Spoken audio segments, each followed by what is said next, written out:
নবীজি বলছেন, প্রথম ব্যক্তি আল্লাহর কাছে হাত তুলে দোয়া করছেন, মাওলা আমার একটা চাচাতো বোন ছিল যে অনেক অপরূপা, অনেক সুন্দরী ছিল, তাকে আমি অনেক পছন্দ করতাম, তাকে আমি কুকর্মের জন্য প্রস্তাব দিয়েছি। আমার চাচাতো বোন আমার প্রস্তাব থেকে বাঁচার জন্য আমাকে সত্য দিয়েছে। ওগো আমার ভাই, তোমার মনের আশা যদি পূরণ করতে চাও তাহলে আমাকে অনেক টাকা দিতে হবে। অনেক টাকা যদি দিতে পারো তাহলেই তোমার মনের আশা আমি পূরণ করব।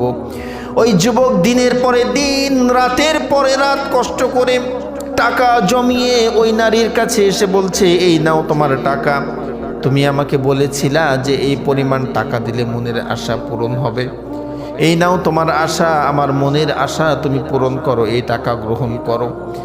আল্লাহর বান্দি ডাক দিয়ে বলছেন, ভাই তুমি আল্লাহকে ভয় করো, আল্লাহকে ভয় করে এই পাপ থেকে নিজেকে বাঁচিয়ে রাখো।